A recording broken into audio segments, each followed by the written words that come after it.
Have you ever thought about them, the people in those hospital rooms as you walk down the corridor? Who's alone? Who's waiting? Who's hoping for a visitor?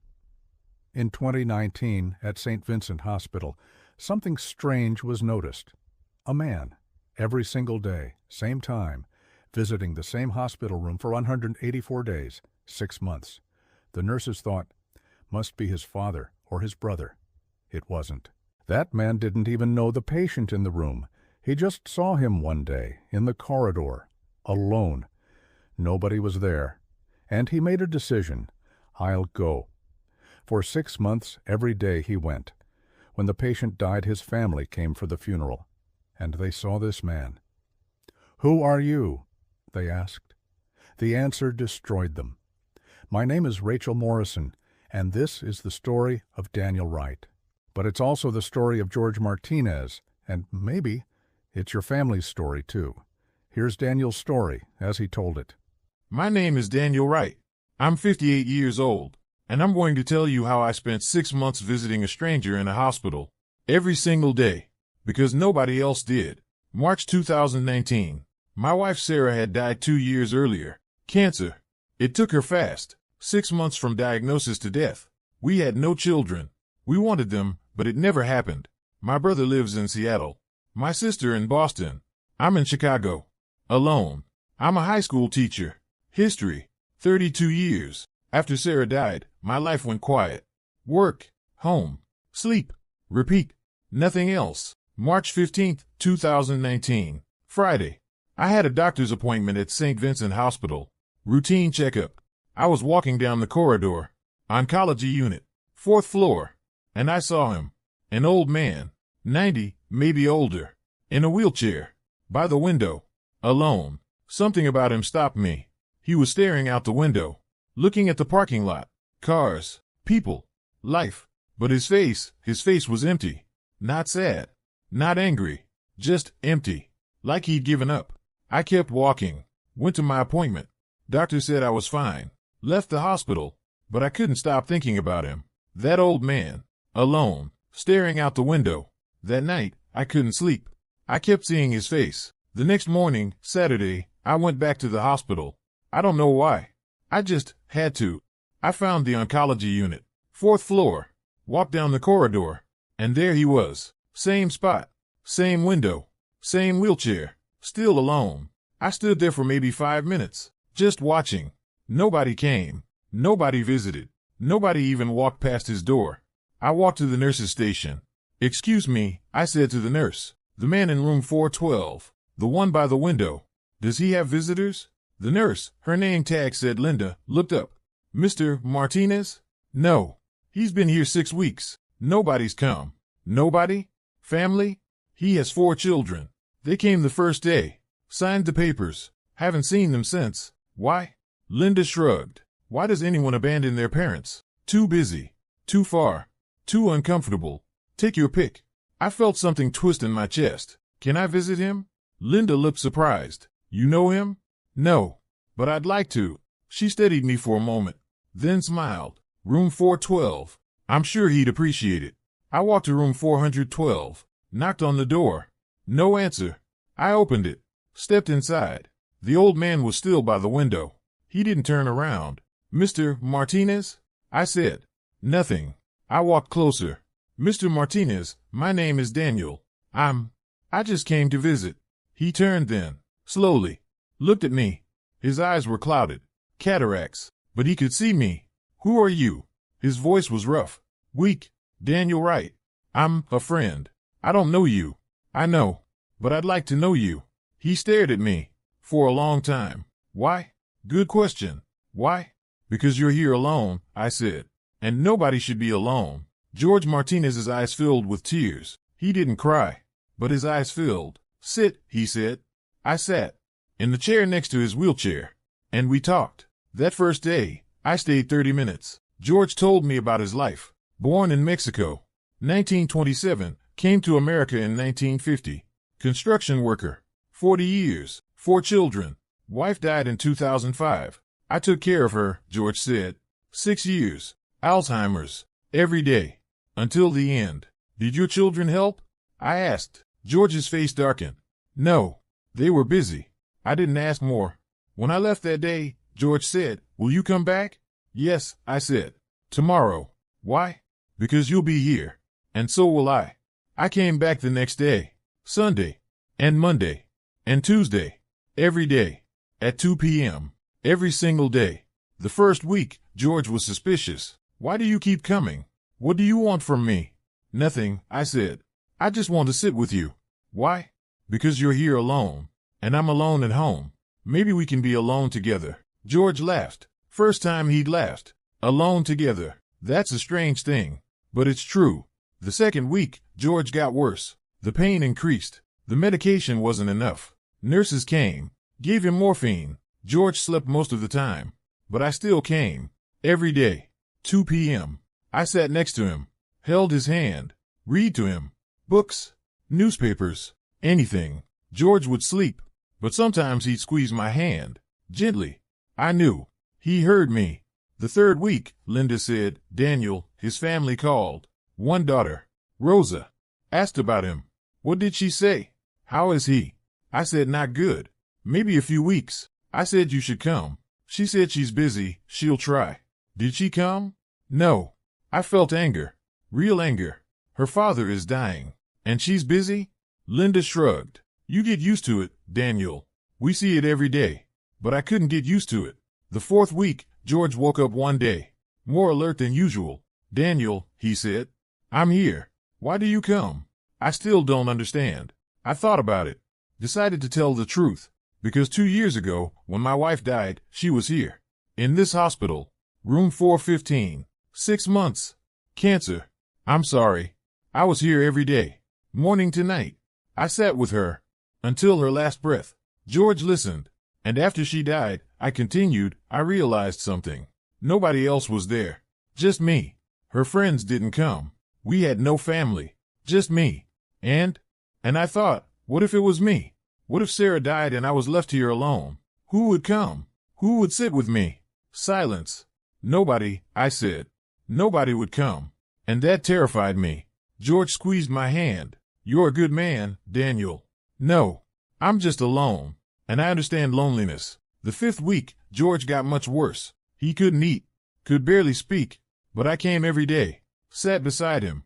Held his hand. Read. Sometimes I sang. Old songs. 1950s from George's youth. The nurses saw me. "Daniel, you're an angel," they'd say. I wasn't an angel. Just a man. Alone. Sitting with another man. Alone. The sixth week, Linda said, family called again. Miguel this time. Asked about his father. I said, "These are the final days." I said, "Please come." He said, "Okay, we'll work on it." Will they come? I don't know. They didn't. By the end of the 6th month, September 15th, George was dying. The doctor said, "Maybe tonight. Maybe tomorrow." Linda called me. "Daniel, it's George's last day. Do you want to come?" "I'm coming." I went to the hospital. 8 p.m. Walked into George's room. He was in bed. So thin. So pale. Struggling to breathe. I sat down next to him. Held his hand. "George," I whispered. "I'm here. It's Daniel." He opened his eyes. Barely. Looked at me. "Daniel," he said. Almost inaudible. "I'm here. Thank you." "For what?" "You came every day." Nobody came. But you came." I cried. First time I'd cried in 2 years. "Don't thank me, George. I just wanted to be here." "Why?" "Because you deserve to be here. Not alone." George smiled. A weak smile. "You're a good man, Daniel." "So are you, George. So are you." At 11:47 p.m., George took his last breath. I was holding his hand. A nurse came. Checked. Nodded. "He's gone." "I know." Linda came. Hugged me. "He wasn't alone, Daniel. You were here. He wasn't alone." I cried. For a long time. Because George died. But he didn't die alone. Someone was there. Someone holding his hand. The next day, funeral arrangements were made. George's children were called. They all came. First time in 6 months. Rosa, Miguel, Carlos, Ana. 4 children. All 50 to 60 years old. All well-dressed. All successful looking. They came to the hospital for funeral planning. I was there too. Talking to Linda. Rosa saw me. "Who are you?" I stopped. turned. Daniel Wright. Did you know my father? Yes. How? I visited him every day for 6 months. All 4 children stared at me, shocked. 6 months? Miguel said. Yes. Every day. At 2 p.m. But, why? Carlos said. You didn't know our father? No, I didn't. I saw him one day in the corridor. He was alone, so I went. Anna stepped forward. You're a stranger. Why would you visit someone you don't know for 6 months? I looked at her, directly, into her eyes, because nobody else did. Silence. Heavy, suffocating silence. Rosa's face went pale. We were busy. We live far away. I know, I said. Your father sat by that window every day, waiting for you. You never came. Miguel stepped forward. We have lives, jobs, families. And your father? I cut him off. Didn't he have a life? He was dying. 6 months. Alone. And you didn't come. Carlos, you can't judge us. You don't know our situation. You're right, I said. I don't know. But I know this. Your father lay in that bed for 6 months. In pain. Alone. Scared. And I was there. Every day. Because nobody else was. Anna started crying. We didn't know it was this bad. You knew, I said quietly. The hospital called you. 3 times. You came the first day. Then never came back. Because. Rosa trailed off. No answer. Because you didn't care, I said. Your father wasn't important. He was just an old man. Sick. Dying. And you were busy. That's not fair, Miguel said. Life isn't fair, I said. But there are choices. You chose. You chose not to come. I turned to leave. But Rosa, wait. Please. You were with him at the end? I stopped. Yes. What did he say? I turned back. Looked at all 4 of them. He said thank you. For being there. Because nobody else was. Anna was sobbing now. Did he ask for us? I thought about lying. Making it easier for them. But I didn't. No, I said. He stopped asking after the 2nd month. He knew you weren't coming. Miguel, that's not. That's the truth, I said. He waited. For 8 weeks. Every day he'd look at the door.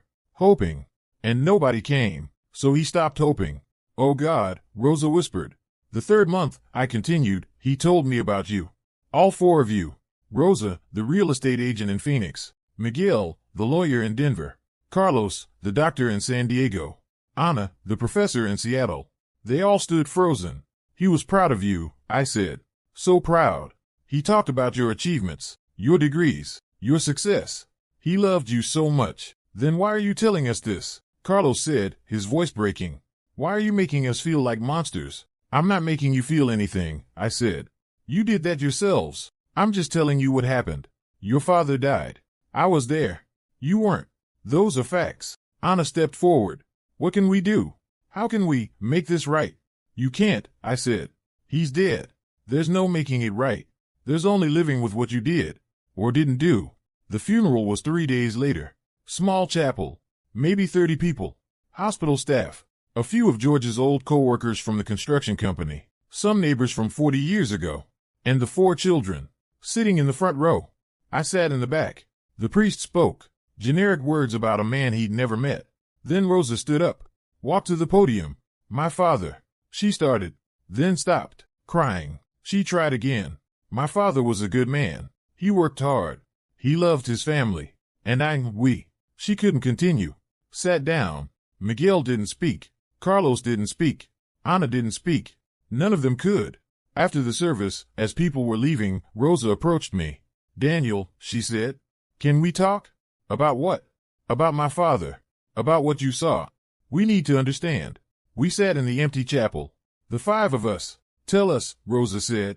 Tell us everything. We need to know what we missed. So I told them. I told them about day 1. How George was suspicious. Guarded. Alone for so long he'd forgotten how to trust. I told them about week 2. How George opened up. Told stories about Mexico. About coming to America. About building houses with his bare hands. I told them about month 2. How George stopped looking at the door. Stopped hoping his children would come. I told them about month 3. How George's pain got worse. How morphine became his only relief. How he'd cry in his sleep. I told them about month 4. How George told me about his wife Maria. How he'd taken care of her for 6 years. Alzheimer's. How he'd bathed her, fed her, held her when she didn't recognize him. He said, I continued, that you four didn't help. He called you, asked you to visit your mother. You were too busy. We sent money, Miguel said defensively. Money isn't presents, I said. Money isn't sitting with someone while they die. Money isn't love. Silence. I told them about month 5, how George made peace with dying, how he said, Daniel, I'm ready. I'm tired. I want to see Maria. I told them about month 6, the final days, how George could barely speak, how he'd just lie there, breathing, existing, waiting for the end. And on his last night, I said, do you know what he said? They all looked at me. Waiting. He said, tell them I loved them. Tell my children I always loved them, even when they forgot about me. Rosa broke down completely. Miguel put his head in his hands. Carlos turned away. Ana just stared at me, tears streaming. Why didn't you call us? Ana said. Why didn't you tell us it was this bad? The hospital called you, I said. 3 times. You knew. You chose not to come. We thought we had time, Rosa said. You had 6 months, I said. That was your time. You didn't use it. Miguel stood up. Angry now. You think you're better than us? You're a stranger. We're his children. Then act like it, I said calmly.